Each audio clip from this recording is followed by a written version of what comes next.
आज मैं आपको कार्तिक महात्म्य का 33वां अध्याय सुनाऊंगी। ओम नमो भगवते वासुदेवाय। इसमें राजा पृथु ने कहा, हे नारद जी, अब आप कार्तिक मास के व्रत के उद्यापन की विधि सुनाने की कृपा करें। नारद जी बोले, हे राजन, कार्तिक शुक्ल चतुर्दशी की कार्तिक मास के व्रत की संपूर्णता के लिए उद्यापन करना चाहिए। संपूर्ण घर में गोबर का चौका लगाकर तुलसी के ऊपर मंडप बनावें। द्वारों पर मिट्टी के 4 द्वारपाल स्थापित करें, जिनका नाम पुण्यशील, सुशील, जय तथा विजय रखें। फिर तुलसी के समीप सर्वोत्तभद्र चक्र बनाकर उसके समीप पंचरत्न युक्त कलश रखें। श्री लक्ष्मी नारायण की सोने की मूर्ति बनावें। फिर नवग्रह, उपग्रह, 10 दिक्पाल तथा 5 लोकपाल आदि स्थापित करें। सबसे पहले स्वस्ति वचन करके गणेश तथा विष्णु आदि देवताओं का षोडशोपचार विधि से पूजन करें। भगवान को पीले रंग की सुंदर रेशमी पोशाक पहनावें। तत्पश्चात शैया दान करें। फिर ब्राह्मणों को भोजन करावें और गऊ की पूजा करके गौ दान करें। एक ब्राह्मण को सपत्नीक भोजन करावें। फिर दोनों को वस्त्र, आभूषण, पात्र तथा दक्षिणा देकर संतुष्ट करें और दंडवत करके उनका आशीर्वाद प्राप्त करें। यह सब कार्य श्रद्धापूर्वक ऊपर बताई गई विधि अनुसार करने से व्रत का पूर्ण फल प्राप्त होता है तथा अंत में विष्णु लोक की प्राप्ति होती है। जो व्यक्ति कार्तिक के इस व्रत को कहता, सुनता तथा देखता है, उसको भी व्रती के समान चौथाई फल की प्राप्ति होती है। ये था कार्तिक मास महात्म्य का 33वां अध्याय। इसी के साथ मैं आपको 34वां अध्याय भी सुनाती हूँ। सूत जी बोले, हे ऋषियों, यदि किसी में उद्यापन की सामर्थ्य न हो तो कुछ ब्राह्मणों को भोजन करा दें।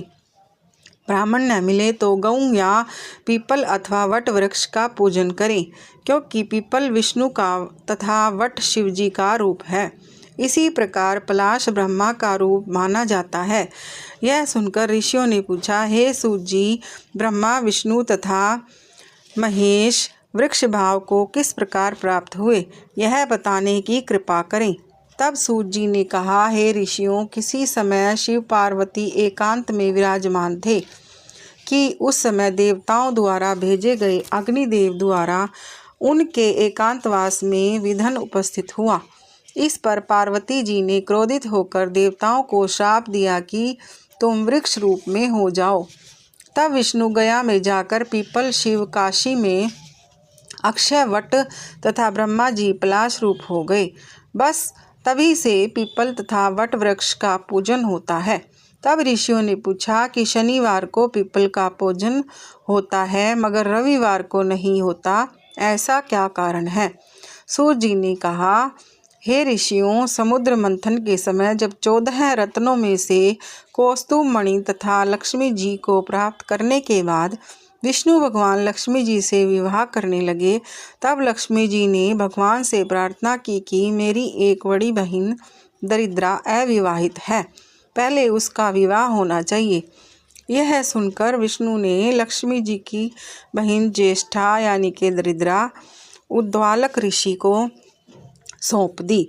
यद्यपि ज्येष्ठा का रंग काला, नेत्र लाल तथा बाल बिखरे होने के कारण कुरूपा थी, तथापि भगवान की आज्ञा मानकर उद्वालक ऋषि दरिद्रा को अपने आश्रम में ले आए।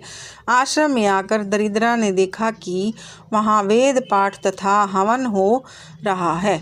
यह देख उसने मुनि से कहा कि मैं ऐसे स्थान में रहने के बजाय उस स्थान में रह सकती हूँ जहाँ चोरी, जारी तथा ब्राह्मणों का अपमान होता हो।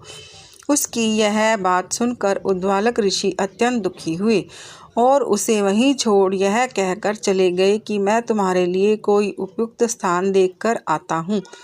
ऋषि के जाने के बाद कुछ देर तक दरिद्रा ने उनकी प्रतीक्षा की। इसके बाद वह रोने और चिल्लाने लगी। तब लक्ष्मी जी ने भगवान से कहा कि हे भगवान, ऋषि द्वारा त्याग दिए जाने के कारण बहिन दरिद्रा अत्यंत दुखी हो रही है, अतएव आप जाकर पहले उसे शांत कीजिए। तब विष्णु भगवान लक्ष्मी जी सहित वहां आकर कहने लगे कि तुम पीपल में निवास करो। पीपल हमारा ही अंश है। जो कोई कार्तिक सुदी पूर्णिमा को पीपल या ज्येष्ठा का पूजन करेगा वह तुम्हें प्राप्त होगा और उसके यहाँ लक्ष्मी का वास होगा। जो शनिवार को सूत लपेट तुम्हारा पूजन करेगा उसके समस्त मनोरथ सिद्ध होंगे, परंतु रविवार को जो तुम्हारा स्पर्श भी करेगा वह दरिद्री हो जाएगा। इतना कहकर भगवान लक्ष्मी जी सहित अंतर ध्यान हो गए। सूत जी कहते हैं कि जो कोई इस कथा को कहता अथवा सुनता है उसे प्रयागराज तथा बद्रिका आश्रम तीर्थ जैसा पुण्य फल प्राप्त होता है। ये था कार्तिक मास महात्म्य का 33वां और 34वां अध्याय। ओम नमो भगवते